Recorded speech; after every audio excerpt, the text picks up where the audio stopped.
Hello. Oh, hit the wrong button. Hit the wrong button.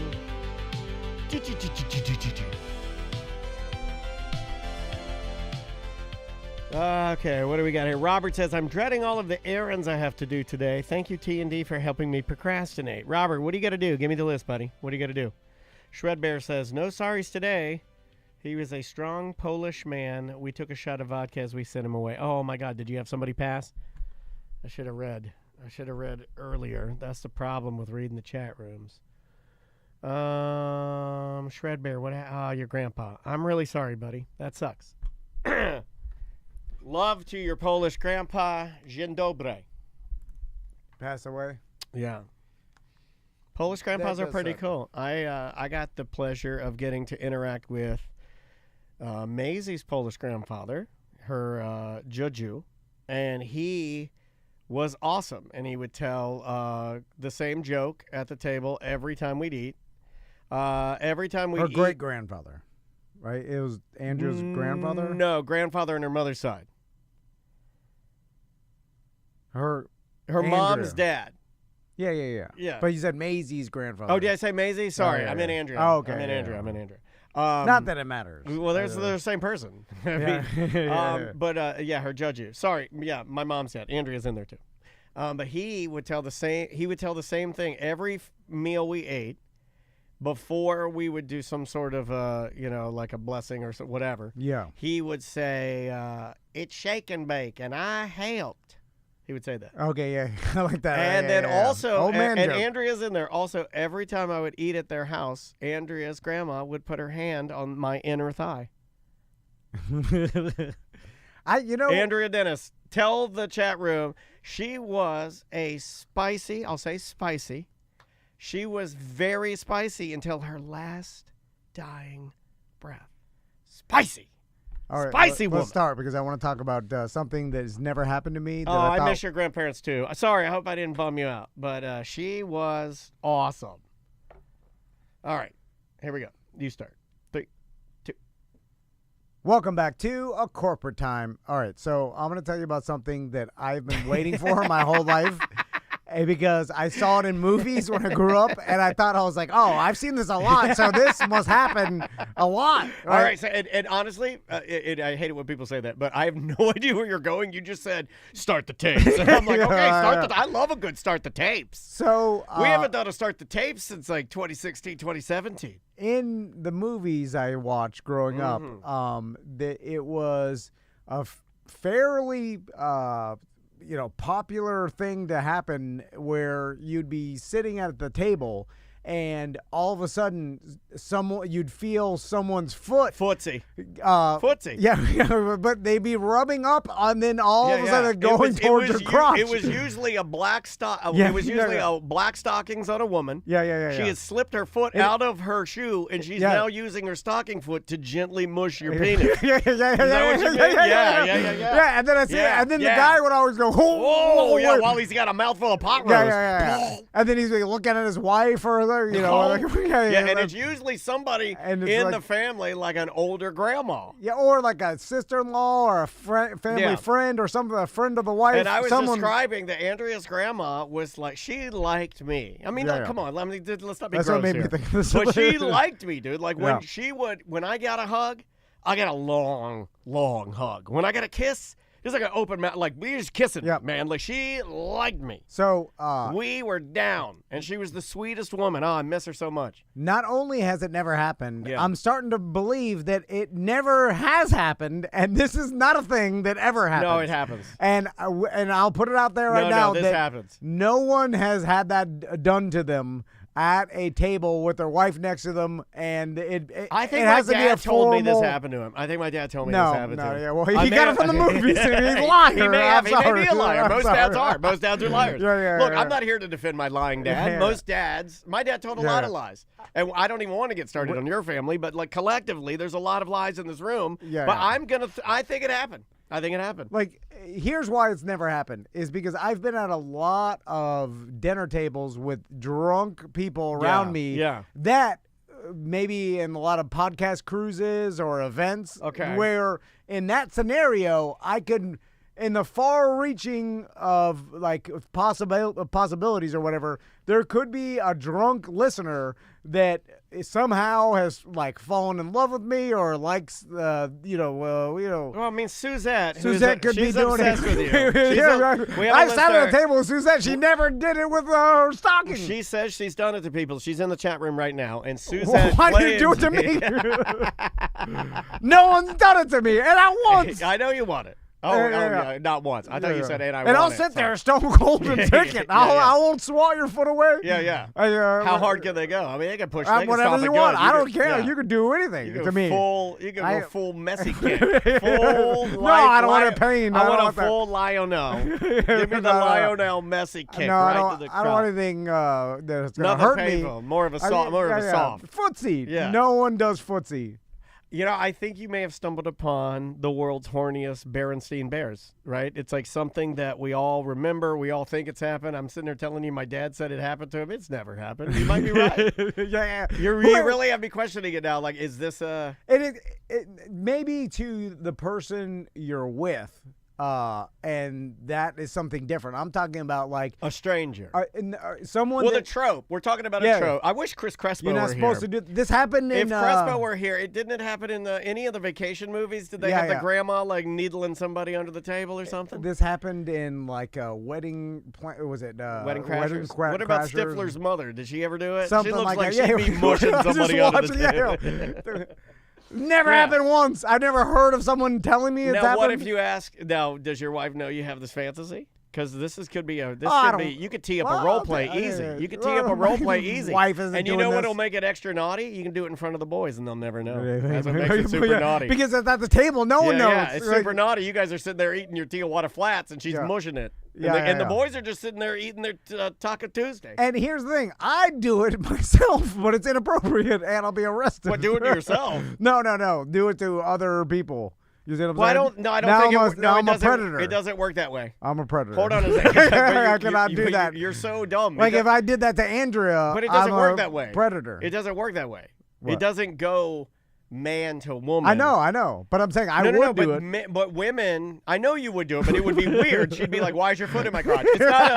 It's not a thing for women. They don't. You're not supposed to say women don't want. No, I know. Like men, they don't want feel that. it, and it's almost like a. Yeah. I want it. H. It's like the H. Yeah. Anything. But for women, it's definitely not like that. That's why you've never heard of like, I was towing her. Yeah. They don't want it, and they don't want to do it. That's the reality. All right, we got That's the truth. We've been figuring out a lot of stuff. We figured out wrestling earlier this week. And today we figured out under the table genital mushing. Footsie. Sorry. I forgot what to call it. Yeah, but I wanted to touch my foot. That's stupid. You know what to touch. Yeah, and it's always a black stocking on the foot. Yeah. Always a black stocking. Yeah. And because they slip their shoe off, and then you're eating, and then as soon as they first start touching you, you're like, and then you look around, but you don't say anything because, what's that? Yeah, not supposed to do that.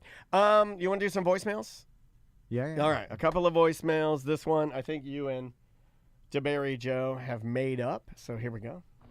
What's up, guys? It's DeBerry Joe. Calling in about the peanut talk. If Tom wants to make peanuts, his best bet would be to, build a box to grow them in. I've seen people do it with potatoes and peanuts, but you just want to build a box that is above ground. You would fill it up with dirt and, removable slats, and then you can grow... Can I do this behind my house in Baldwin Park? No. Why not? What are they going to do to me?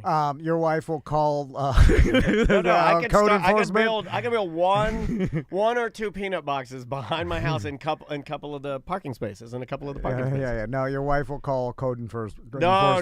She's on board. She's on board. No, she is not on board. She's on board with my dream to become a roadside boiled peanut man. It's also maybe going to yield dozens of peanuts, Not enough lot, for 2 bags, and then that's it. You need a mass quality. Yeah, even the amount I got is only for one batch. It's not enough. I bought 25 pounds. What does that give you per bag? If you sold them a quart, they sell them by quarts, right? Yeah, I don't know because they soak up a lot of the brine. Maybe 12 quarts. This is gonna be my testing pot. So I don't know yet. I bought a bushel. I don't even know where it's at. It's somewhere on the road. Yeah. In the East Coast, coming from so heavy. That's the problem. It's coming from Georgia. I got to get my green peanuts are on the road. I bought a bushel of sweet Georgia runners that are coming straight to my door. And that's the problem with the boiled peanut business is that they're expensive to ship.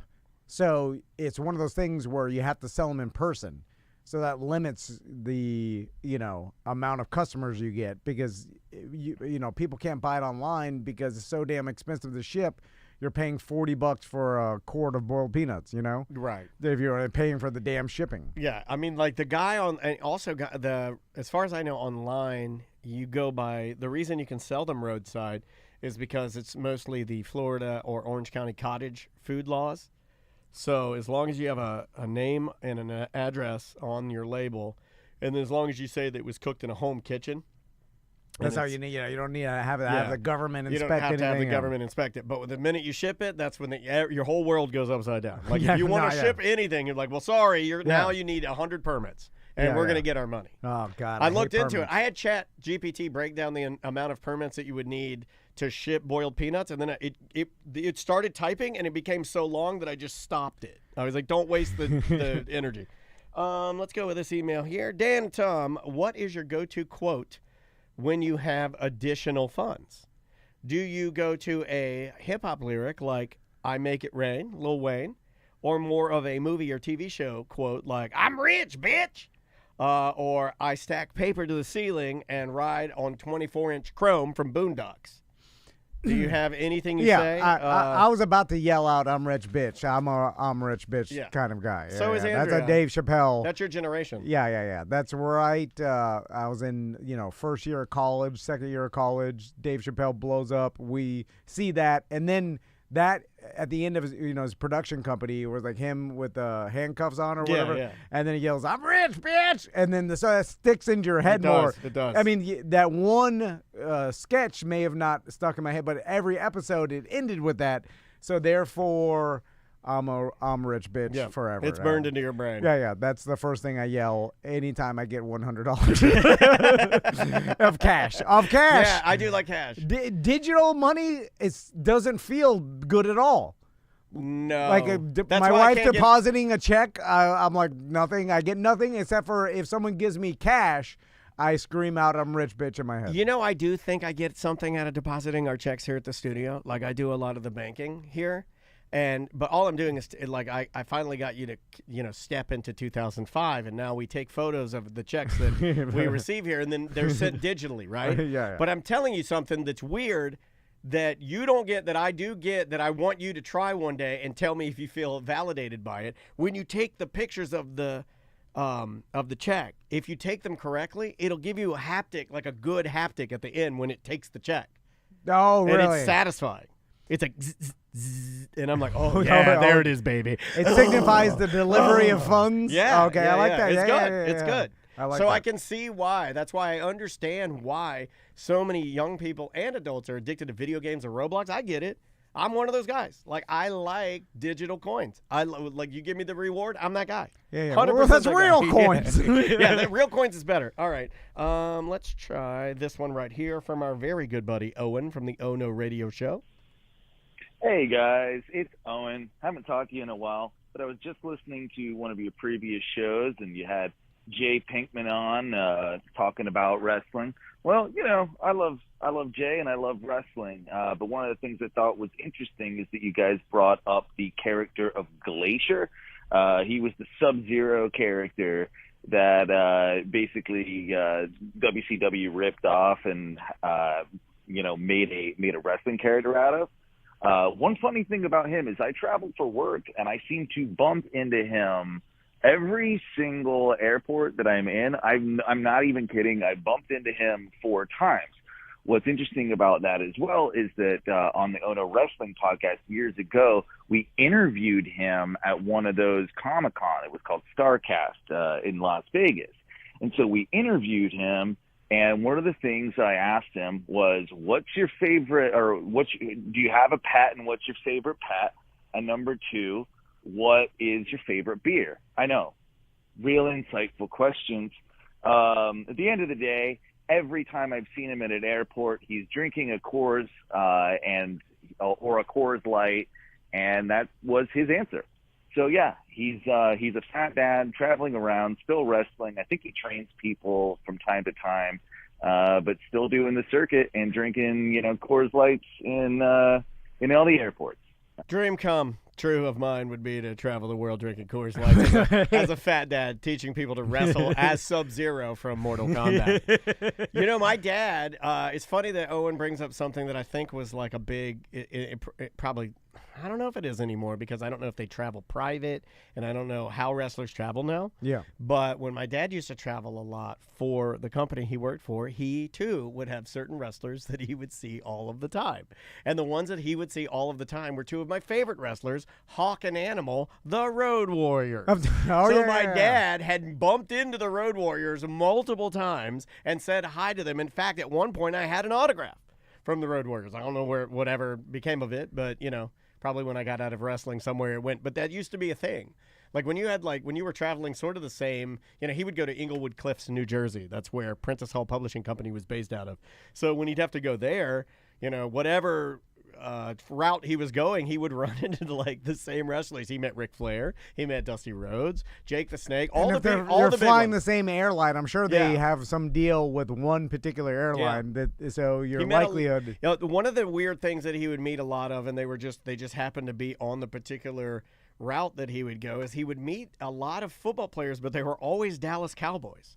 So for a hot minute in his office, in my dad's office, there were all these headshots of weird, second-tier defensive players from the Dallas Cowboys, and he'd have all their pictures up, and they're all signed, and it was cool. It was a weird thing to see. I don't know if people still get that when they travel. That's I don't interesting. think people carry headshots anymore. I don't think that's a thing. No. I think you take a photo with the person. Yeah, now. yeah. But it was cooler seeing the Dallas Cowboy headshot and then the guy holding his helmet or whatever. It was interesting. I just heard a podcast about they were talking how organizations and teams will find other ways to compensate the players when other than because the salary cap, other than money, if you compensate them with money, it goes against your salary cap, and then therefore you can't pay other people, whatever. Sure. So if they want to pay someone a certain amount and it's less than they should, they may offer them endorsement deals that the team has, hey, we'll give you this. People are speculating they did that with Brady, and other stars have done that, where it's hey, you'll take a little bit less, but we'll give you these endorsement deals. We already have the partnerships, right? And then you step in and they pay you, right? And so another thing, I bet Jerry Jones, because he's a smart businessman, probably offered some players hey, we got American Airlines huge sponsorship. They'll offer free flights. Maybe even upgrade it. Yeah, so you can fly for free as long as you play for Dallas Cowboys, American Airlines. Oh, wow. And that's probably why he saw so many players, because if they're traveling with the team, it was only Dallas Cowboys. I know for a fact, the memory is, it was six different players. And Jason Witten, is that a person? Yeah. Was he a Dallas Cowboy player? Yeah, tight end. He was one. We got Witten, and then a lot of the other ones I don't know because they weren't as popular. But that's the one. That's the one sticking out of my mind now. I bet you it was some deal of hey, as long as you play for us, only Cowboys, no other player. Yeah, I'm come on, some Falcons, Dad. No, only Dallas Cowboys. That's all he ever ran into. And Hawk and Animal. Yeah. Who were very nice. He always said that all of the wrestlers, because he was a big wrestling mark. He's a sucker for wrestling. Yeah. So my dad would geek out, and my dad was a chirper, so very easy for him to just and little, so very easy for him to wander over and strike up a conversation with some dumb wrestler. Next thing you know, he's flying to, Inglewood Cliffs, New Jersey with Hawk and Animal, Have you ever, well, you're not too much of a flyer, but I've never done this either, done the stereotypical fly by yourself and strike up a conversation with someone next to you? I did that when I went to my buddy Dave's wedding. Remember, maybe 8 years ago or so, I flew to L.A. by myself. Okay, yeah. And I kind of had to because I'm so nervous on flights that it's extremely difficult. Well, you've flown with me. You know how hard it is for me to not talk. Yeah, take more Xanax. You're You're bothering the hell out of me. Exactly. Take enough for you and can't stay awake. Ledger yourself and get out of here, man. I want you out of here. But yeah, I'll talk crazy. All right, let's go. Let's try with this one right here. Tom, Dan, Beatty, and Mike just had a full frog freak out because my wife is pregnant. Shout out to BDM Kylie, and is due any day now. gonna have a BDM baby. So shout out to you guys. Shout out to the podcast. BDM for life. Love you guys. Well, I love you too. Congratulations on the new baby. I'm going to give you some advice that Do it. someone gave me that we didn't follow. And then after everything was done, I was like, oh, I should have followed that. That guy knew. It was a family member of my wife who had passed away, but he was a doctor. And I remember this bit of advice. Yeah. And before Chris had a baby, he leaned over to me, and I didn't know, but he had cancer at the time. He was a real man, because he didn't live too much longer. But he was a doctor, and he told me, he's like, hey, just make it easy on everybody. Do the C-section. And then I'm like, I don't know. My wife wants to do it natural. He's like, just do the C-section. Well, they all like. And I'm like, okay.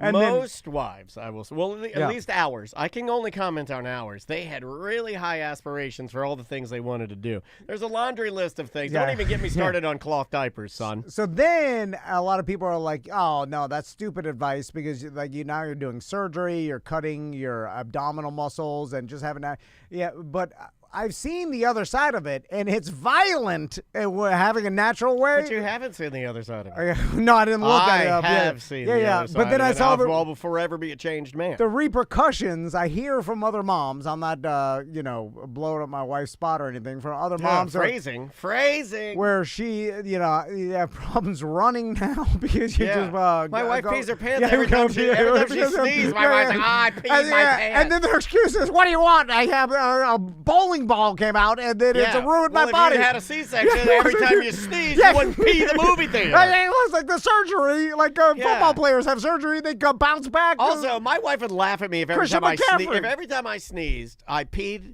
Yeah. A little pecker. Like my wife, look at you, old man, peeing your pants.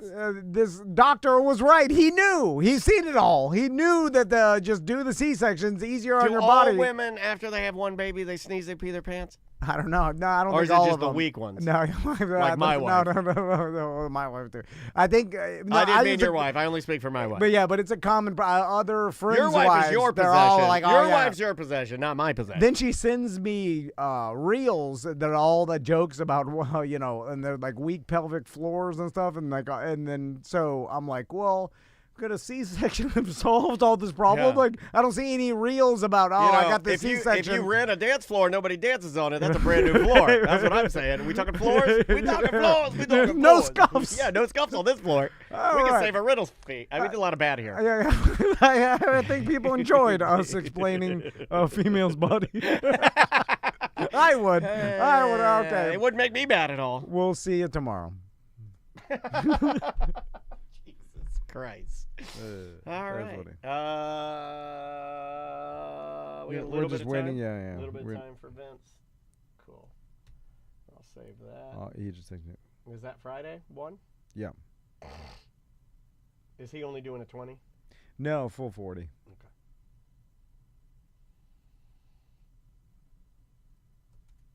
What's Friday 2?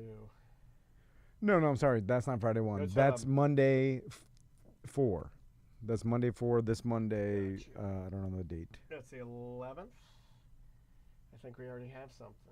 Yeah, we already have 3. Yep. It's a nice one. My mind works.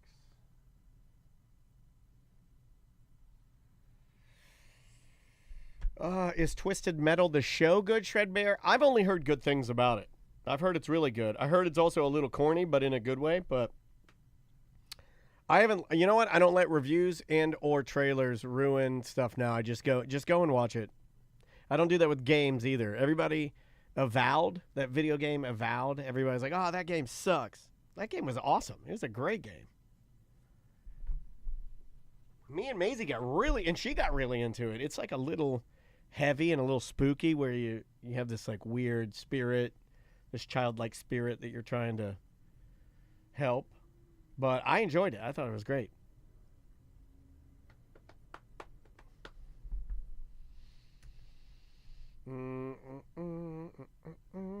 I can't bring myself to watch the final episodes of Tina Fey's 4 Seasons. Because I don't want to spoil it for anybody that's watching it, but I was just like, ugh. I'm just like, I don't know. Not that good?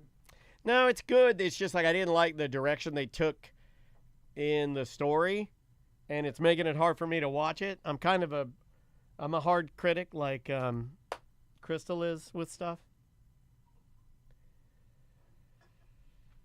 Yeah, Ghost, I would head back to it. Me and May just, like, we leveled up our weapons so much, and it was an easy thing. And she even started, like, controlling the guy for me.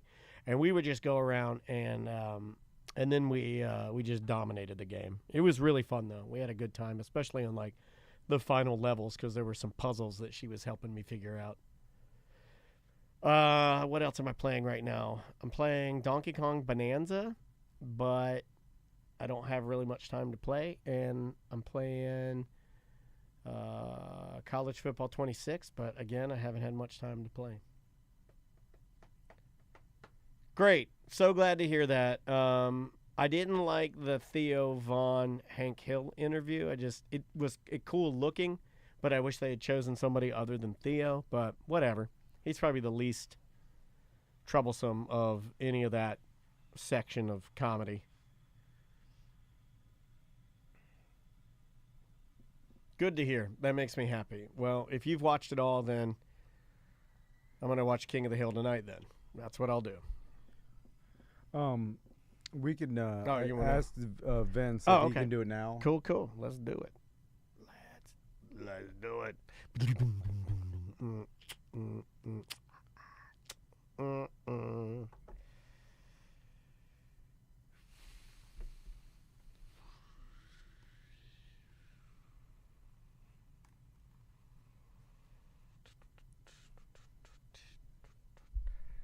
I gotta change my shirt before I meet the teacher, 'cause I got a shirt that's got a pig's butthole on it. Maisie was not happy about that. We got into a little bit of a fight because when we took the picture, she stole her mama's phone and tried to delete the photo, and I don't like it when you take devices out of your mama's hands, 'cause it's not your device and it's not your photo to delete. 'Cause you are the child. Oh, did you guys want to see my shirt? Here it is. Look, it's a pig. Do you have Meet the Teacher this afternoon? I do. It's Golden Horseshoe Hardcore. It's a pig pen shirt, and it's a pig, and in his butthole is a yin yang. I'm going to Tommy's middle school Meet the Teacher this afternoon too. Middle school, dude. That's big boy shit. He is nervous as hell. Yeah. You know, and you I was can't do nervous. anything. I was nervous as hell. Yeah, for middle everybody school. is. But I had a stupid haircut too. My God, I had a flat top. it doesn't help saying like everybody's nervous. Like No. I realize that, so I don't even tell them anything. I'm just No. like, you know, No. this is normal, and it's scary. Yep. But we're gonna go through, and I guess we're walking through all his classes this afternoon, like to show him where to go, because now he's changing 6 times or whatever. That's the part that got me. And Yeah. I can remember even getting a little overwhelmed. I can remember what I wore. I remember my haircut. I hated it. I went to get my haircut, and they fucked it all up, and it looked dumb. Also, the outfit that I picked out to wear was too big. Like, most clothes that I picked out to wear were too big because I was so fucking small. I had, like, long white shorts and, like a tucked-in pink, like, TNC surf design shirt with, Okay. rolled-up cuffs. I like a good long white shorts. Yeah, I look horrible, dude. I looked fucking Yeah, horrible. yeah. I had a flat top. Yeah. Oh God, I look like a little. Oh, that was late. Oh, God. that was late '80s, right? No.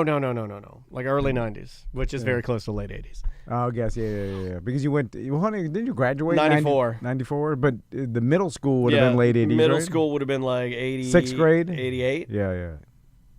Oh Yeah. God. I remember how bad I looked, and I remember stepping out of the car at the bus loop when my mom pulled through. I have a vivid memory of her pulling through, and then me getting out and being like, "You look like a fucking idiot." Like I went to middle school like 94, 95, or 93 or 92. Something like that. Christine, I Early agree with you. 90s. Christine says middle school is the worst out of all of the eras, and I agree.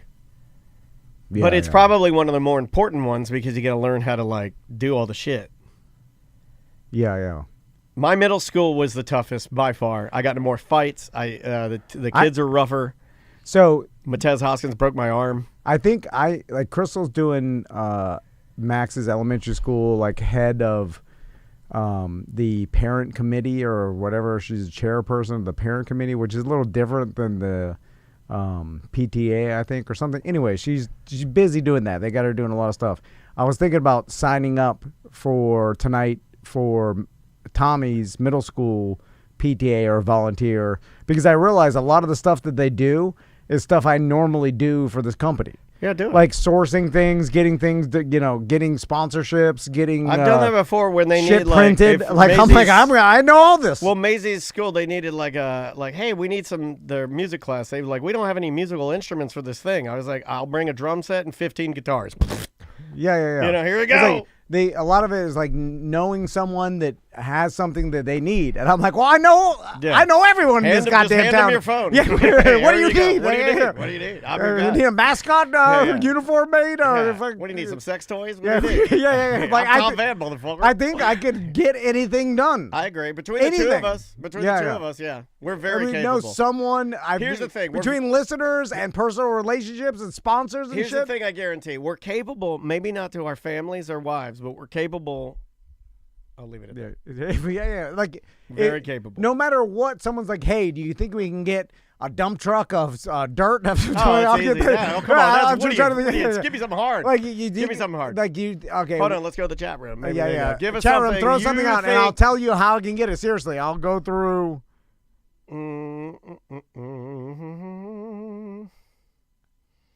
What's the chat? Throw something out there. I don't think they're listening to us. Hovercraft? Oh, that's easy. Somebody already sent one in the BDM group. No, there's one in the BDM group right now. Okay, yeah. I mean, that's some of these things. I just go to the BDM group. 1981 Atari, easy. eBay that. Yeah. Come on, give us something that's weird. Yeah, I need some like actual service, like a magician. A mini bike's easy. You can buy one at Tractor Supply. Yeah, Get out of here, EJ. I did that on Facebook. Nothing. Suzette said hang glider. Yeah, but that's Facebook Marketplace. I'm saying like, hey, I need a magician to come to the 5th grade or the 6th grade, do a presentation. I can get you a magician. I call Kosha. Yeah. He's got a team of magicians that work for him. Christine is looking for a new job at a leadership level for product management. Oh, yeah. Oh, okay. Hold on, baby. I got you, baby.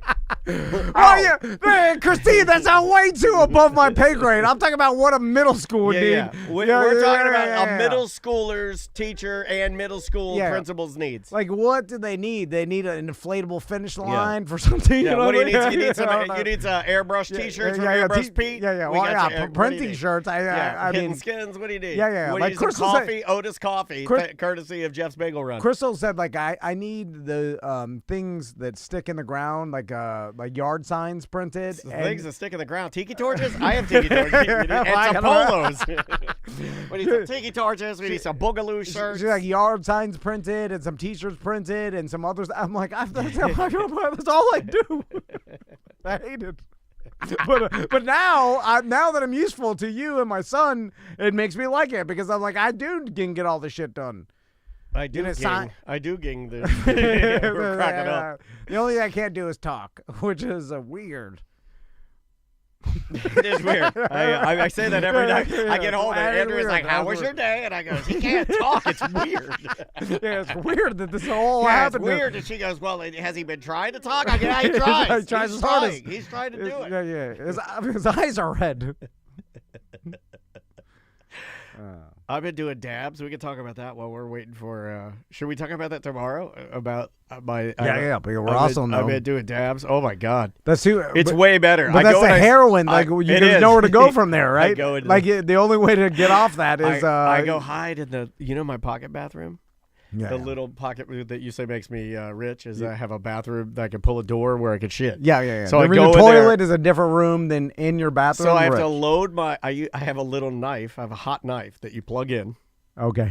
You have to charge it. You want to talk about it tomorrow? Yeah. Yeah, I'll write it down. Oh, I mean, there's nowhere to go from there, though. Like, I'm still at 10 milligrams. Edibles. I don't even know what I'm. Like, I don't know what I'm even ingesting. I don't know how. Oh, is that him? Yeah, we got him. He just popped in. Robert likes dabs too. I'm glad you like dabs too, Robert. Yeah. Well, it's the ultimate. I didn't know Robert was a pothead. There's a lot of you know how many people do mushrooms? I got a lot. Hold on, of Vince mushrooms. is on the line. Don't talk about your drugs. How you doing, Vince? What's going on, buddy? What's good, y'all? Can you hear me? Yeah, you sound good. Actually, I was gonna say that sounds really good. That sounds like, not that you've sounded bad, but that sounds super clear. Oh, okay. Yeah, I think I turned the mic on this time. No, that I don't think sounds amazing. Doesn't that sound? That's like literally no noise at all. In fact, it sounds like you're right here. Sounds good, man. How you been? Flattery, love it. I've been good, man. How about y'all? Y'all been good? Did you get the hat I sent you? Uh-oh. I sent you a link to a hat in your email. Have you seen the comic St. Louis Cardinals hat? Yo, okay, so you did that. I thought that was spam. No, that's me. That was me. I was thinking of you, and that hat came up, and I go, God bless, that's a good-looking hat for a blurred, man. Especially a guy that's into St. Louis and comics, and it had all the stuff on it, and I was like, oh, my God. Yeah. Yo, I was like, yo, I got to turn off the audio on my phone. Yeah, who's listening? okay, I didn't mean to freak you out. That was me. That was human. That should make you feel better. That was a human. Yeah, it definitely does, man. Yeah, thanks. I had to go back and look at it again now if I can find it, if I didn't delete it. What a horrible place to be in life now, where I was thinking of my friend, and I sent, right? Like, think about that. Like, I sent him an email, just a quick email, and it is a little weird because I know that, like, you're gonna get like we don't know each other super well, but it's a weird thing. I'm like, hey, he's thinking about you. You need to buy this hat, and I sent him a picture of the hat. And then we live in a world where now that gets blamed to the robots because they do that all the time, and humans don't do that. Down to the verbiage, because I don't know. Did you include a body of the email? Because I feel like it was just a link. I think maybe the subject line was "You need this hat" or something. I didn't want to waste your time. You know what I mean? Like, it just says STL. It says STL, and it has a fire emoji, and it has the link. And I was like, all right, yeah, that's spam. Somebody No, that was me. That was me saying St. Louis fire. Look at this hat. What are you gonna say? Hey, this is Daniel. Like, if Dan had put like, yo, what's good, bro? You know what I'm saying? Hey, look, man, I thought of you when I saw this. Yo, I was wondering what you thought about it or something like that. Talk to you later. I'd be like, all right, that's personal. No, that's my fault. It's an emoji. That was my fault. Yeah, I was going fast. I was thinking about you, but not thinking about you that much. We should have bought him the hat and then sent it to him. It's a $50 hat. I mean, like, hey, but I appreciate being thought of, man. No, you know what? Tom's right. I'm a cop. Tom's right. I should have bought the hat. You know what? Don't buy it. I'm buying you the hat. I'll buy it this afternoon. Just send me your size. Nah, man. Nah, I mean, but it does look like it would make somebody a great birthday gift or, gift of appreciation. Yeah, a little appreciation goes a long way, right? Okay. All right. I like that. It's look like something, who happens to have a 7.5/8 head. Okay, good to know. Good to know. Good to know. Maybe it's grown since my last fitted. I ain't had it fitted in. Mine hat size is growing because I'm growing my hair out. So now I have to buy a little bit bigger, just a tiny bit bigger hats. They're too tight. That's an issue I haven't had. You got but you look good like that. Like that looks good. Like that looks like most men would want that. You Vince, don't look like a fat monster. Do you have any idea how bad I would look? And I did this one time with a shaved head. Where's that photo? I think I got it. One time I bicked my head back in the radio days because I was on stage at Mako's, and then they used to do this bit where they'd shave someone's head, you're at a bachelor party, they get the groom up there and shave his head. And so I did that, and then I told Tiffany she could do it, but shave my head with the damn clipper thing, the plastic thing on there, but it fell off, and then she shaved half my head, like straight, on guard, right? Yeah.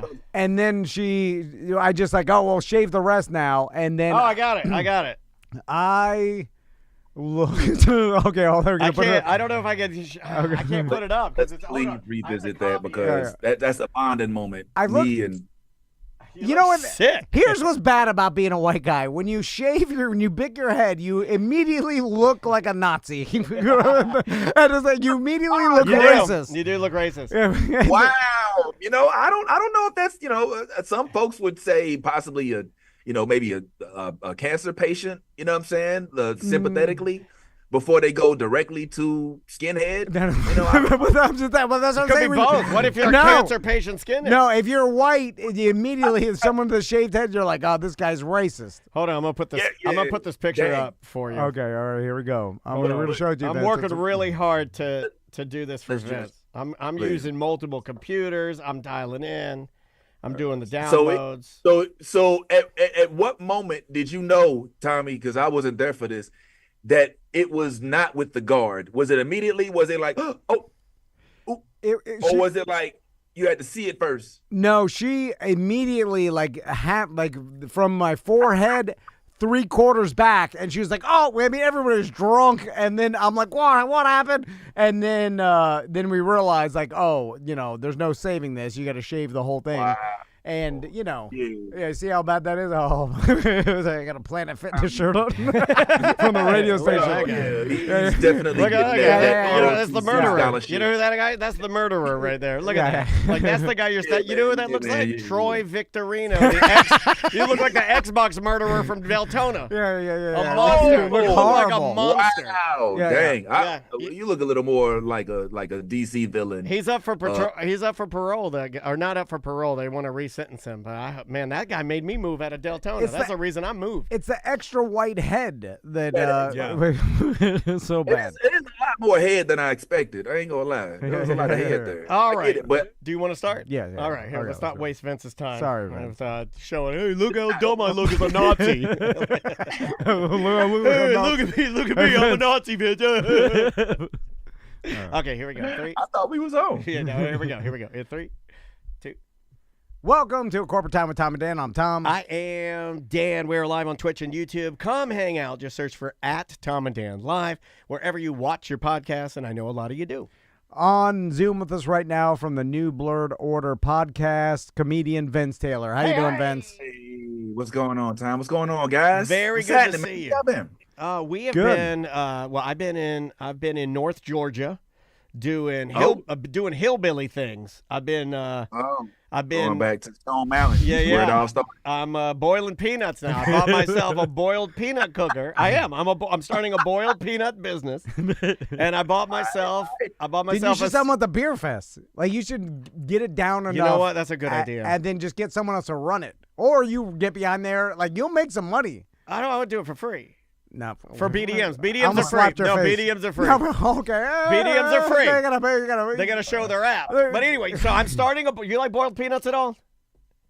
I despise. I think boiled peanuts are like satanic. Like they don't seem like they should be consumed by humans. I know that puts me at odds with the South. Not at But all. that's Not what- at all. Yeah. Andrea's mother, it feels exactly the same way. My wife's mother hates my boiled peanuts. Peanuts ain't supposed to be soggy. You know what I'm saying? They ain't supposed to be like wet and mushy and come on, man. Like you ain't supposed to drink peanuts. I think this Like, I is don't another like thing. that. I mean, you could correct me if I'm wrong, All right. but I also believe it's another thing we stole from the black man because I think this is an African delicacy. If I'm, You I'm think hey, George Washington Carver No, invented boiled no, dig in. I'm telling you, no, I think that this was a way that people in Africa, I think the peanuts go that far back, man. I'm telling you. I'm telling you, dude, dig, you better look it up. I'm willing to let white folks have boiled peanuts. Yeah, they're I was so about good. to say, They're I was so like, good. boiled peanuts, it does seem like a white people thing. It's like the white people's version of Oh, collard greens. no. It was man, when we were roadside in North Georgia, when we went to Norton's Nuts, we went 30 minutes out of our way to get these boiled peanuts. And we'll stop talking about boiled peanuts. I know people get mad. But man, it was Norton's white, Nuts. black, Asian, Latin. Everybody was in the parking lot lined up. It like no race. No race at all. It was like peanuts see no everywhere. color, sir. Peanuts see no color. All right. So diversified nuts. Yeah. I'm still not into I got you. the boiled. I just cannot. It just feels sacrilege. You know I what get I'm you. saying? I know. I So, understand. I get it. They're not for Vince, everybody. Vince, I saw you're recently in Seattle. What were you there True. for comedy up there?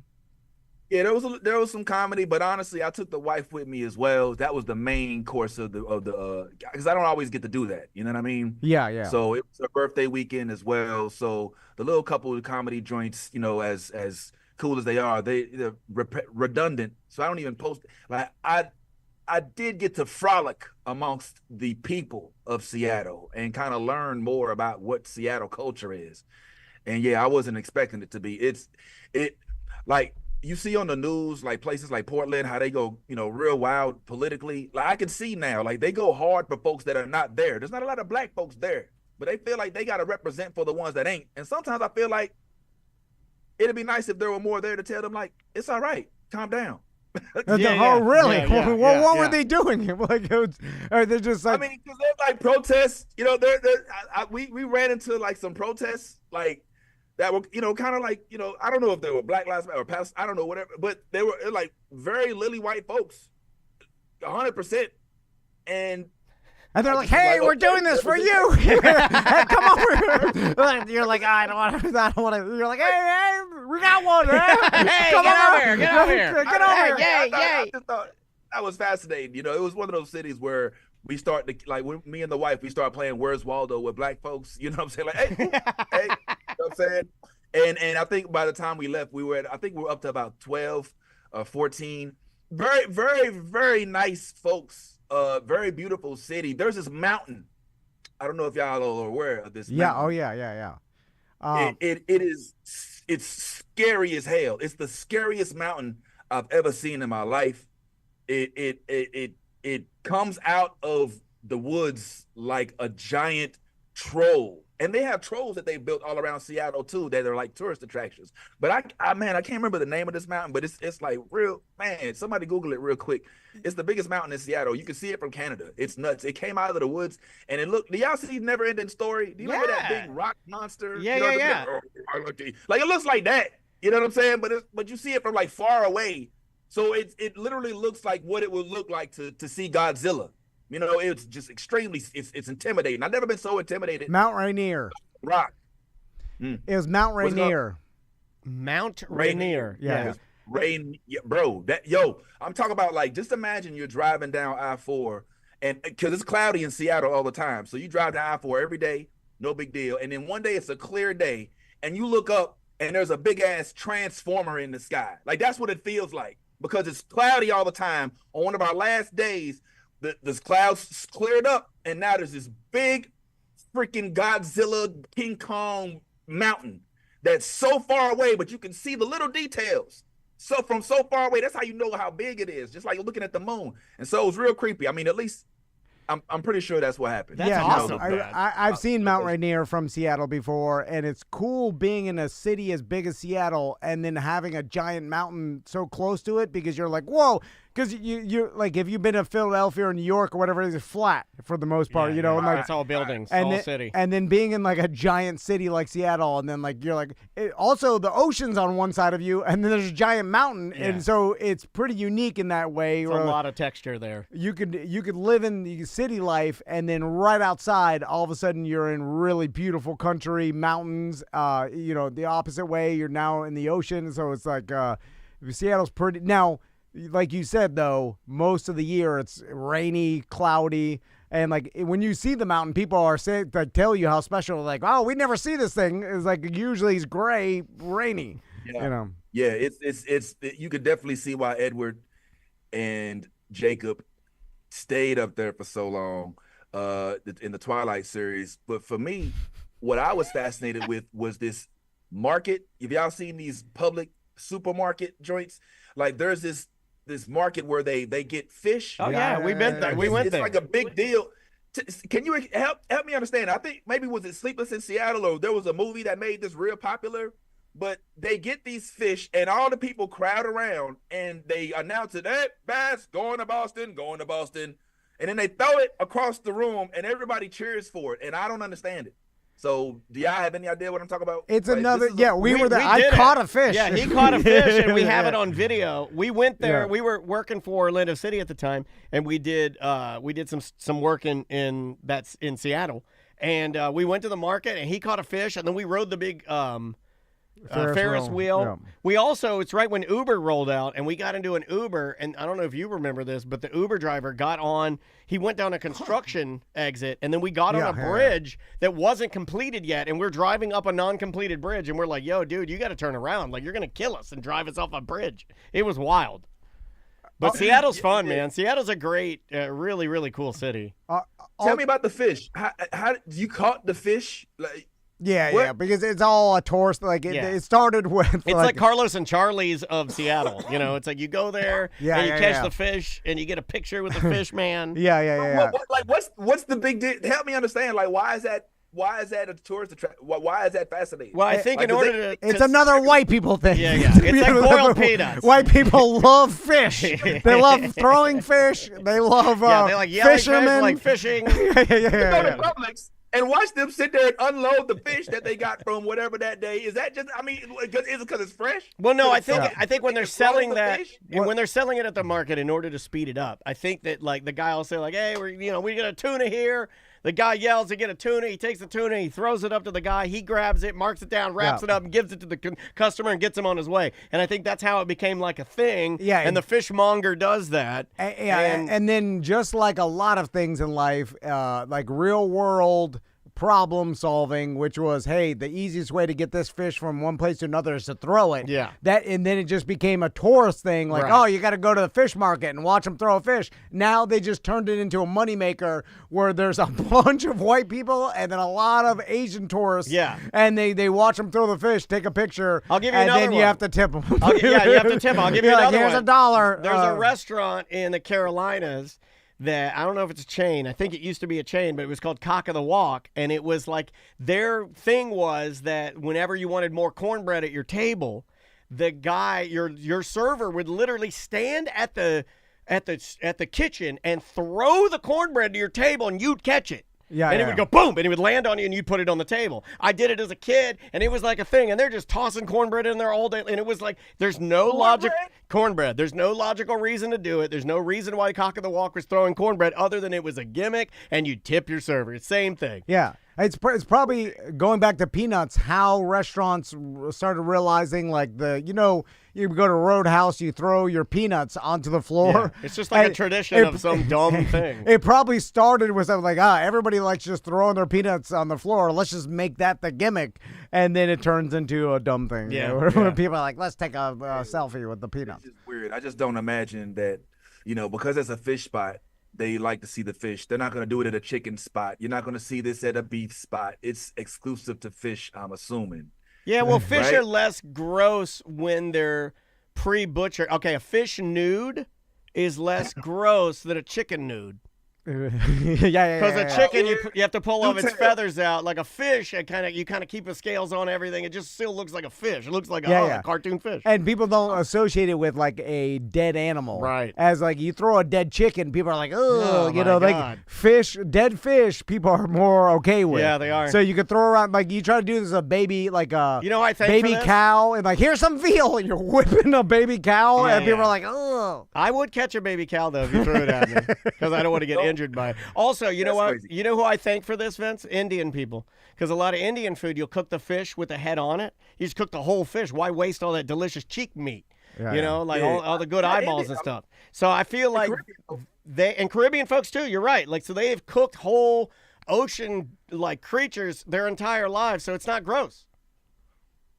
I don't know. There's also that sky thing. Did y'all go up into that? What's it called? Space needle? Space Needle? I did that with my pop-up the other time I was in Seattle. We went there for like an Alaskan cruise with my grandfather, and then we went up in the Space Needle and ate dinner in the revolving, like up on top. Yeah. The you sit and it revolves That's slowly, and the middle stays still. So basically, you get into the middle to take the elevator, but the outside is like the slowly revolving. That's like where you go for like a retirement dinner, right? Yeah. It's like kind of cool, but again, you're paying, triple the price of all the food and beverages because you're in this gimmick. And if it's a tourist broken, do thing. you get your money back? I don't know. That's a good question. I would ask for it like, hey, this thing's not revolving. Yeah, I was like, get out there and push it. I found it to be underwhelming. Yes. The Space Needle. It felt underwhelming. I was expecting a more massive, a better representation. You know of why? Seattle. Because I think at one time, back when Sean Kemp, Gary Payton, when we're thinking about that, the Space Needle was an actual needle of space.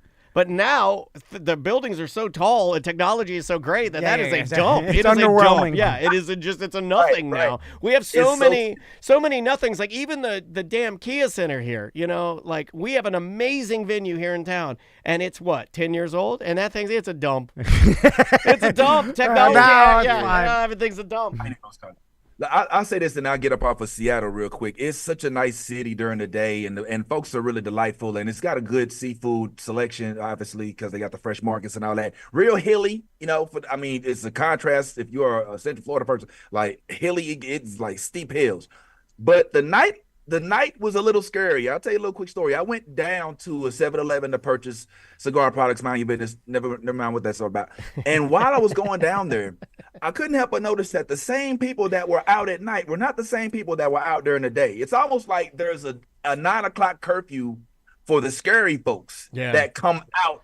And then it all of a sudden became like LA. And it's just like, really, really, really freaky. I got to the 7-Eleven door and I went inside and I had to go through. You ever had to go through, like women say they have to go through like people, like men that are on the stairs, and then they have to, oh, hey, what's up, lady? Like that's how it felt for me going through these, I don't want to call them out, I don't know what they are, but these troubled individuals. Hey man, come on, let me in. And then at one point in time, I saw a dude in a wheelchair. He was trying to get in. He said, hey, come on, you can really talk. Oh, these are all mental. These are a bunch of cuckoo bananas you're dealing with. You know, you said it. And okay, the dude can't even get in, man. Let me let him in. I open up the door to let him in, and he comes in. And as soon as I do, the dude that works there is like, no, don't not. Oh, you let in Jerry. He always pees next to the Reese cups.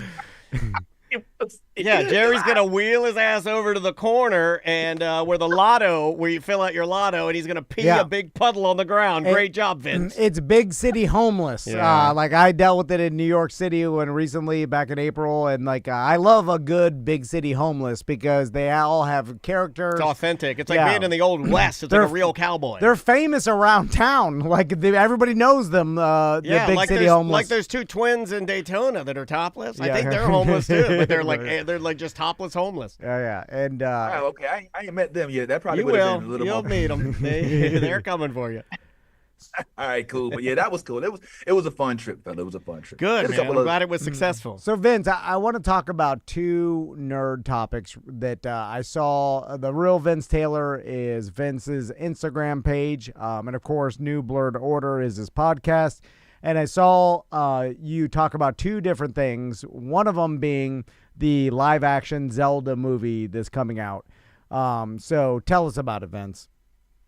All right, well, there's supposed to be a Zelda movie that's being pitched, and I frankly am not enthusiastic about it, because I just don't think that Link, who's the main character in Zelda, has a real character arc for us to learn about. Plus, in the games we've all played, Link has had no voice. Now, you can say the same thing about Mario. I get it. You can say the same, Mario didn't. But he did. He had a voice. Yeah, he spoke in Mike Tyson's Punch-Out. He spoke in Mario Kart. He spoke every now and then, but Link never speaks. Link is just So I don't think that a Link movie, especially because Link typically has one villain, and that's Ganon. I don't think that a Link movie is going to serve the purpose that the game serves, which is long-standing, long entertaining, action-based gameplay. I think that a movie, they're going to be looking for some sort of charisma from Reyes, as the kids say, from the main character. And I don't think Link can provide that. So who else provides it? The surrounding characters? Hold on, Vince. Let me pitch. It's difficult for them to make that. Let me pitch to you the live-action Zelda movie, okay? I'm listening. So you make it Lord of the Rings style. Well, I was trying to think of a lead character for Link, and I was drawing Timothy Chalamet. Oh my God, he is Link. Yeah, oh my God, and he's gentle. I knew. He's got Chalamet. He's got gentle arms. Yeah, you get Chalamet, you put some pointy ears. He can't be muscly. He's got to have gentle arms. Yeah. Good looking for the women. Yeah, he's got to be he's got to be like rat-like, gentle arms, slight. And he's got to have a huge affection for Timberland boots. Yeah. Oh, Chalamet's always wearing Timberlands unlaced. And I'm like, you're not a rapper. In my day, we'd kick your ass if you wore those. Take those off, Chalamet. Now, who plays Zelda? Like, because Princess Zelda? The storyline is so easy. Leah Dunham. It's so easy Vince. I'm gonna get an email because about that. because it is it's Link searching to rescue the princess, Princess Zelda. Like, it's a story as old as time. I feel like it writes No, itself. you can't say that. That's Beauty of the Beast. But yeah, great. I don't think. Go ahead. Man. Well, no, I was saying then you do it in the vein of Lord of the Rings, and if it's shot really well, like, I feel like it could be successful. Plus, it's got a huge franchise that we're all aware of. Like, you come out with the live action Zelda, people, I feel like they'll go out to see it. Our demographic. Yeah, Ghost is saying in our Twitch chat room that 2 unknowns were already cast. So. Oh God. I'm just not. Listen, okay. If we think about the successful models for video games that have translated into movies, right? They typically have not necessarily been as successful when they're taking a story like this and making it into a live action model. Mario didn't achieve success until it was translated into an animated series. Last of Us was made into not a series, but a movie. Last of Us was made into a series. They have a lot of the games that we played were made into series. Halo, because I believe that there's too much depth there for you to provide in a 2 hour, and especially when it comes to Zelda, like, you're really going to be able to squeeze. Okay, that's a great point. Growing up around elves and why he is an elf, even though he's not an elf, doesn't talk, by the way, which was the point I made in my post. It's like Link has zero voice. And he doesn't know Zelda like that. And I feel like if you try to squeeze all of that in 2 hours, there's no way. It's just not possible. I just don't feel like it's going to be successful. I just think that it'll be better served if you gave us, they have Rings of Power, the show, which is based on characters in Lord of the Rings. I feel like that type of format is better suited for this. Now, I might just be getting greedy because I want to see more of it, but I also don't want to see it rushed and made into something that it could have, just to make it, when you can make it much better. And then he says, think about this for a second. You're filming it in if we're taking Tommy's business approach with this and looking at it like Lord of the Rings, right? Lord of the Rings is a cast of characters, all right?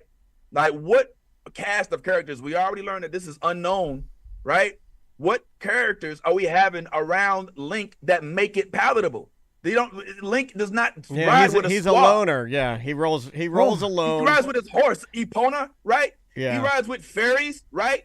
And I mean, now once you start telling me the names of these folks, maybe you'll have some of the tape. But if they do a movie, I almost guarantee you it will not be a one-off, because you cannot squeeze a Ganon story that transcends multiple generations with the Triforce and the Ganonites. I think I agree with you. Hold on. Because it's too complicated to squeeze in there, I really believe. Yeah. I want to see a project. I'm cool with a project. Right. Just the movie aspect of it. Live action, too. I honestly feel like they'd be better served. Remember there was the cartoon for a short period of time? It was great. Came on, like, on Saturdays? Yeah, it was old school, but they should experiment with like a modern day version. Now, wasn't there something to that, Vince? And maybe the chat room knows, and maybe you know. I thought that when, Breath of the Wild and what's the other one? The Kingdom. There's Ocarina of Time. Well, whatever. The 2 new ones that you can get the updates for Switch 2 now. The 2 big ones that, like, the animation's just mind-blowingly good, right? Yeah. And the game depth is mind-blowingly good. I'm surprised they didn't just take that and Tears of the Kingdom, I guess. Yeah, I thought they were going to take that and make that into like a like not an adult, but like, let's say a 13+ really cool animated. Like, because the art is great. The art is beautiful. So they already have it. They're ready to go. They better not, because that'll be the most frustrating movie in the history of the world. I got that game, and it is hard. They're hard games, yeah. But they're beloved games. On reality, you'll never make it through the movie because it's going to be too difficult for you to get through it. Like, you're not going to be able to find whatever sword you need. You're going to run out of hearts before you get to the end. Like, nah. I don't know about all the game is too difficult. I had to let it go. I had to walk away from the game. It is too frustrating. I got you. And I don't want to. I'm like, remember, we've already spoken about not using walkthroughs. So yeah, I mean, I probably would walk through this movie. Yeah, you might have to. I had to use the newest Zeldas. I've had to use walkthroughs. I'm not good anymore. So yeah, Tom. Link has the magic sword. He's got a bow and arrow. What other? Does he got an invisible cloak? He's got all that. You earn all these things, right? As you keep playing. You get you get little pieces of the Triforce. Each of them come with a higher power level. You can gain things like the boomerang was one of my favorite things to use. Boomerang. Of course, the arrows. Of course, you have regular arrows. Have you fire played the new arrows. one? You should play it. I never played the new one. It's good. It's like it's slow though. I mean, like it takes a lot of. You got to work on it.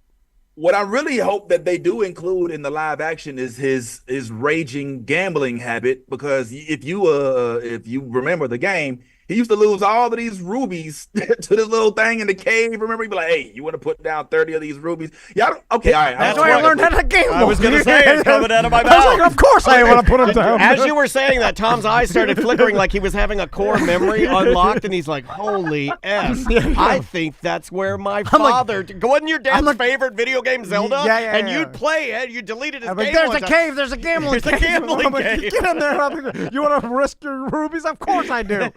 Oh God, I lost again. Lost all my rubies. Bro, he used to lose so many rubies, man. So I hope they include that. Show him going through withdrawals, show him having to recover, That's show him funny. getting rehabilitated. Like the whole gambling circuit. Like they should include that in the live action as well, but not opposed to the production. Just Yeah, no, I got you. And I didn't even think about it, but yeah, and we already know we're getting another Mario, right? We're getting a second Mario movie. We know that. We're getting another Mario. I'm not as much into, Mario. If they keep I like Mario, but I like the extension of Mario into Mario Kart too. I hope that they get a little bit into that, because I'm assuming y'all don't y'all play Mario Kart? Yeah, I got the new one. I've been playing the hell out of the new Mario Kart World. Like I've almost unlocked everybody. Vince, I play a lot. There was a time where I would beat my sons at all time. I'd shove it in their face. I'd be the Wiggler. And I'd make fun of him. The Wiggler beat him again. Never play with the Wiggler. To the point where one of my sons would start crying. You storm off. And then you got to make them storm off. That's how you get them to manage their anger. And then now my son Max, like we went on a long road trip and his iPad died, so he just he got his Switch and he just started playing for hours. I think in Sweden too. Oh, he's been training. In a plane, and he has got #1 in every race. And then I played him the other day. I was like, let's see what you got. Vince, he blew the doors off me. I never had I was trying my absolute hardest, and he was beating me every time. Never even had a chance. And then I was like, this is a pivotal point as a man and a dad in my life where I could no longer beat digital beatdown. I could no longer beat my son Max in Mario Kart because I do not have the time to put into what he like. No. I was living off my experience as a 43-year-old man, and now he has surpassed me. This is the plot for that new Marlon Wayans movie called Him. You seen that movie? Marlon Wayans is playing the old quarterback, and then the young quarterback gets a catastrophic injury, and then he has to go to train at the compound, and then it's a horror movie. Oh, it looks great. It's a new Jordan Peele movie, and it looks good. Marlon's playing like I'm only imagining like a badass like legacy quarterback. Okay. Who I guess is part demon. I'm just guessing. That's just my assumption. And then the young kid that's like the up and comer is like he's like a #1 prospect. I guess he gets some sort of catastrophic injury, and then he has to go to like the Marlon Wayans' compound to maybe train and regain his skill to get back on the team. And then it kind of looks like maybe the older quarterback has to put him through a series of crazy sawed-like football trials in order to win his freedom or something. It looks awesome. It looks so dumb and awesome. I'm in.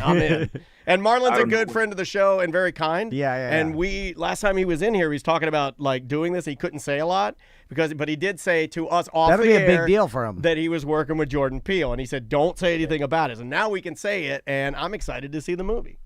Okay, well, I very much like Marlon Wayans. I like some of the things he says. He goes against sometimes the popular thing to say, and I appreciate that. And I do hope that despite the weird plot that this has, that the movie does well. Definitely better than Ice Cube's most recent. Have y'all seen? I wrote that down to talk to you, man. You're in my head. I wrote that down to talk to you. A 0% score on Rotten Tomatoes? That seems a little. I mean, 0? Yeah, I mean, and I like Ice Cube. So anyway, what happens, I guess Ice Cube did a remake of War of the Worlds. It's currently out, and you can, I guess, watch it, and it currently has a 0% on Rotten Tomatoes, and I guess from the headline I got, is it a big commercial for Amazon Prime or something? Like, is it? Bro, bro, it's like the whole thing is like he's on a Zoom call. like the whole movie. Have y'all seen? It's like literally like this is the movie. Like put some. Put Oh well, this is terrible. He was on a Zoom call. Hold on. Like, the movie's called War of the Worlds, but you ain't got no pants on. You know what I'm saying? Like doing a Zoom call, like it just doesn't jive with the brand. But I think the movie would have been fine if it had been called anything other than War of the Worlds. It could have been called Black Man on computer, Black Man on aliens, computer. and people would have been like, hell yeah! It could have been like Cube comes to kill all Green Man. Something stupid, it don't matter. But War of the Worlds, when you following Tom Cruise, you know what I'm saying? Right. You're following Tom Cruise with the Zoom call movie. Like it's not gonna work, bro. And kudos to whoever thought this up, because the concept was fine. Like I didn't mind what was happening. It was just like, yo, when you slap the War of the World brand on it, you expect certain things. Yeah. You don't expect to be fighting your zombies through a FaceTime call. You know what I'm saying? And that's essentially what was happening. I'm not even said zombies, clever I mean enough to aliens. know how to fight an alien or whatever over a Zoom call. I don't even know what I do. What button do I click to shoot him? Is there a flame button? It's a microphone. It's a microphone.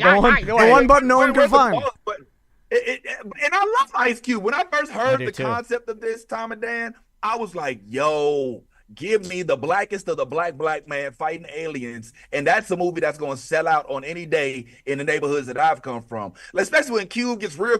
Hey, Warner. You know, like Cube got that face. Like, He you don't was mess the. with, like, I'll say it. I said it once. I'll say it again for the people in the back. If you haven't seen the new animated Teenage Mutant Ninja Turtle, Ice my Cube God. is the greatest character in that. His character has some unforgettable lines. He's Fly Guy, and it's the best. He's the best villain because he's the funniest and coolest. I don't understand man, I'm the super duper fly around here. Yeah, You know what I'm saying? Like, you did a good Ice Cube. It's just really good. So yes, if you'd have given me that with him holding guns and blowing people away, he's a good actor. I'd watch that. I like Ice Cube. Ice Cube, bro. Listen, this is a good movie to watch if you got nothing else to do and just want to laugh a little bit, because it's got some. We have a listener that watched it, Jen, in our chat room. She said she watched it because it had a 0. She just wanted to experience it. She says he plays a security guy for the government. She said it's real bad. It's real bad. She said it's real bad. Bro, it's bad. Like it's it's laughable bad though. It's like I don't know what's gonna be worse, this or the Naked Gun. I don't know. If Well, y'all no, checked people that. are saying Naked Gun is really good. Now, where are we at with lolcows? Because is it possible that this is a lolcow? What's that? Where you make something or you're a character that people like are laughing at, but you don't care as long like as you got- Sharknado or something like yeah, that. It's so well- absurd. Well, just the idea of like almost like leaning in. Like there are certain influencers that do that. You know, is it possible that Ice Cube, the team that made this movie, everybody involved knows that this is terrible, knows that people are laughing at them, but they're like, we don't care. Yeah, Look yeah. how many people are firing it up. Like at one point, he hit someone with a 40. If you know what I'm saying, like, he does all I the don't tropes. know. Yeah, I don't everything know what's in it, but Yeah, like, yeah. is it possible to make something because like we're talking about now, Yeah. we're graded by the number of eyes or the number of clicks that land on something. We're not graded on whether something is good or authentic or Yeah, who cares? Who I mean, cares? if it gets a bunch of views, they don't care what the rating says. Right. Or So a 0 on Rotten Tomatoes, one of the greatest things you can do for a movie that has a 0 on Rotten Tomatoes is write 21,000 articles about how it has a 0 on Rotten Tomatoes. yeah. Because if it had an 8, my it's friend not as good. SJ 25. in the chat room said that he and his wife already have it scheduled to watch tomorrow night for like their Friday night movie night. So my point is, like, where are we Yeah. at? Because it's That's where we're at. Yeah, it's like they may have, this may be in the plan. Like, hey, let's call it War of the Worlds. So people are like, wait, you can't diminish the franchise of War of the Worlds like this. And then like, who cares? We don't care. Ice Cube's going to be saying corny and it things. also costs nothing. It's a Zoom call. Yeah, Boom. yeah. How much did it cost to make this Literally a movie? Zoom $2. Yeah. And I didn't think about that, man. That is brilliant marketing. Yo, maybe that's what Fantastic Four should do. Just have them completely wipe out any of the good reviews they got, so that more or Thunderbolts or whatever it is they got coming, Superman, all of that good stuff. It just doesn't matter. It's almost like we're like, I mean, like people. well, it's going to be real bad, Vince. Like, it's going to be super low budget to the point where it does get a guaranteed 0, where they know, I mean, here's the Ice Cube is not a dodo. Like the guy is a That's smart guy. Well, that's the only reason that I'm like Yeah, kind yeah, of so like, well, he- this is dumb because like, wait a minute. But also, Vince, he's been touted by multiple people, even people that don't want to say it, that he's a good actor. Oh yeah, no, he's a good actor. Yeah, there are people that watch him and be like, well, it pains me to say this. You know, like it is the trope of like, it pains me to give to tell the black rapper that he's a good actor. They're forced to say it because he's a good actor. So my point is, why would he do it? I mean, Anaconda, he did have a very One of my favorite movies. One of my favorite. I love me some Anaconda, man. And I'll never forget that acting he did in that movie. Today Was a Good Day, which I think was a video. When he low back, I believe it was you make the ass drop. I think Exactly. Yeah. Well, listen, I do think that there may be some sort of some who knows, some conspiracy with regard to this to get people to watch. Yeah. But it's like a cringe viral video. It was like when what was that girl? She was like a beauty contestant, and they asked her a question. She was like, for children of the world, I think that we should like such as, and they such as. Yeah, like, such hey, as it gets stuff. 2 million views, but where is she now? I don't know if just the views on the project is always a winning goal, but I would watch another one if they leaned into how bad this was. I ain't gonna lie. I'd be curious to hear what y'all thought about it if y'all Yeah, ever. maybe we'll fire it up. I'll see. Okay, I was surprised. I looked up Ice Cube's age. How old do you think he is? I think he's my age, or maybe a little older than me. I want to say he's 55. I was gonna say 52. Yeah, no, Vince got it right. It's 56. I thought, because in my mind, Ice Cube was an older man when I was young. No, you got to use Snoop Dogg math. They start. Yeah, they started young. Yeah, those guys started. Yeah, yeah. Snoop Dogg Because is I was like, like, when did you Ice start Cube- rapping, cousin? He's like, 12 years old, son. yeah. You know, like, Yeah, Snoop Dogg's 49. He's like Daniel's age. Or Yeah. he's maybe 50 or yeah, something. like, and also like, it's funny because Ice Cube and Snoop they sometimes they'll have gray in their beard, sometimes they won't. It just depends on how they want to look. Yeah, they can look yeah. any way They they get want. away with it. Yeah, they can get away with it for sure. I just thought he was way older. I expected him to be in his 60s. Well, they had him use gray Yeah. in the trailer, so now he looks a little more frazzled, and he's got like a bushier beard and everything. But I don't know. I like his new album.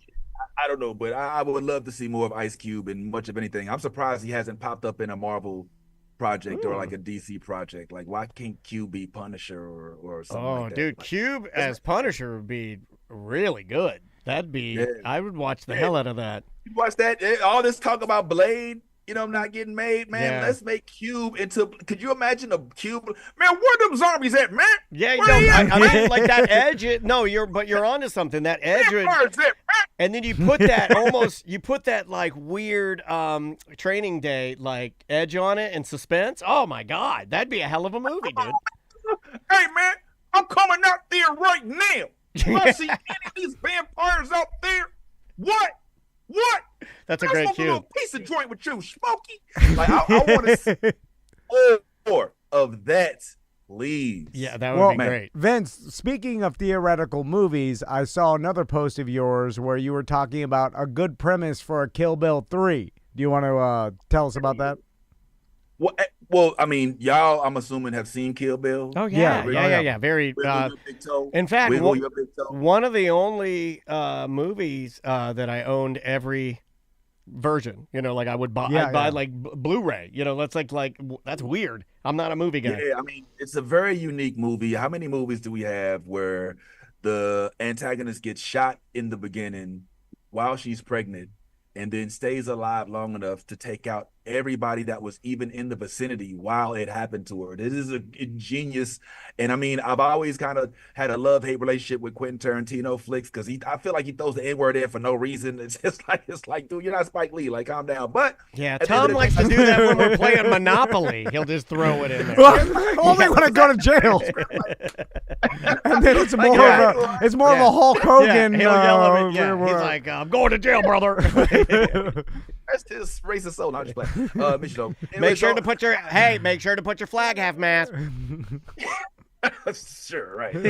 Yeah, me too. I'll be getting right on that. The concept is, and I feel like when I even as a young buck, when I saw this scene, I was like, oh, this is the setup for the sequel.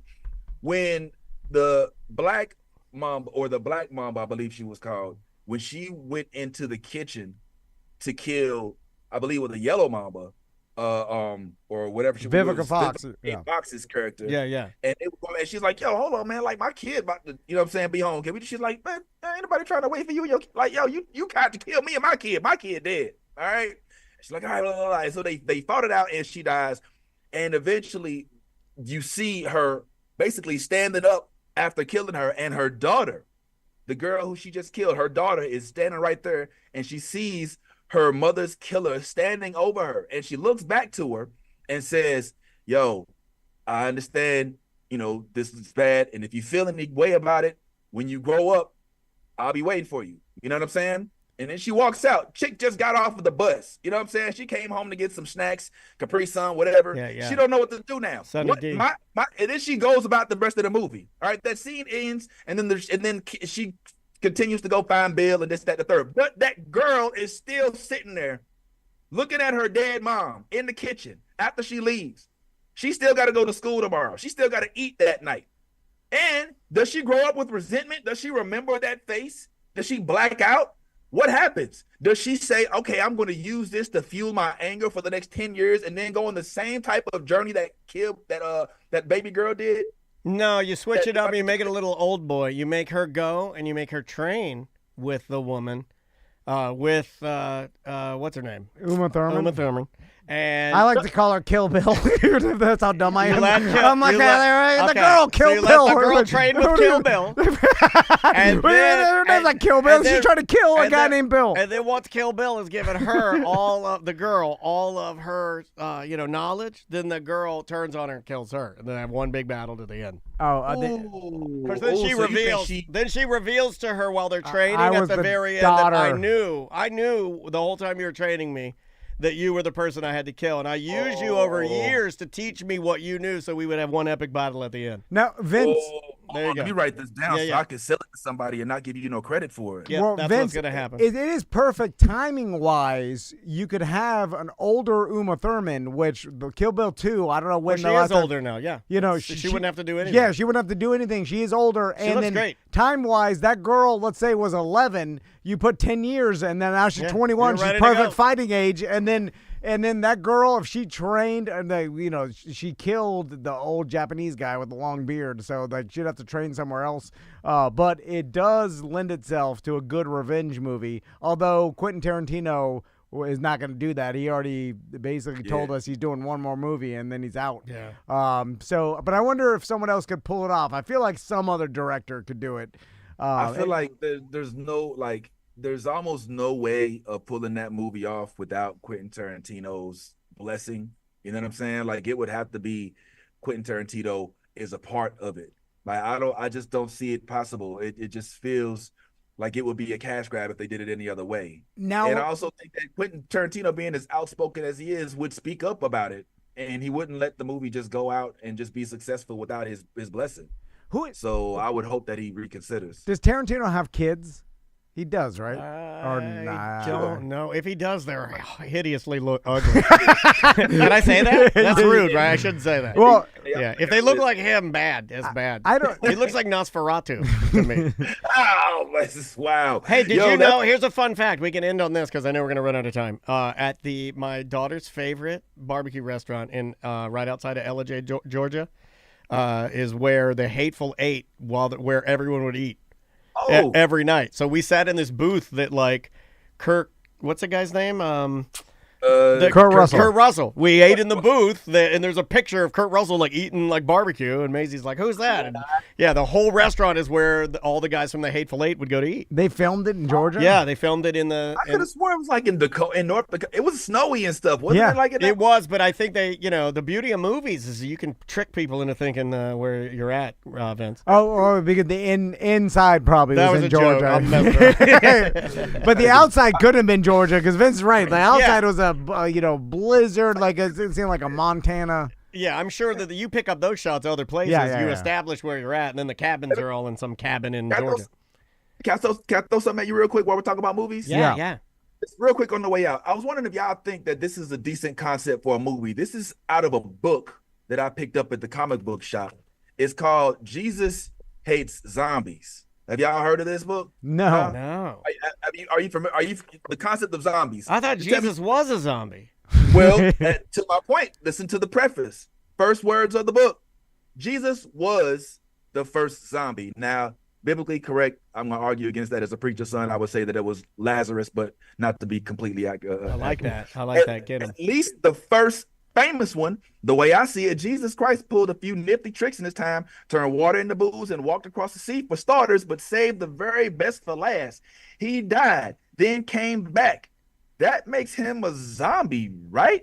I mean, this kind of what the book is saying. There's a whole bunch more, but I won't bore you out with everything. I'll just leave you with this one page because this is the one that actually took my attention. This is when Jesus actually decides, look, I'm coming back, and I know that the world is full of zombies, so that is what my new purpose is. It says, my name is Jesus Christ. This is the artwork, by the way. This is the graphic novel for those who are watching.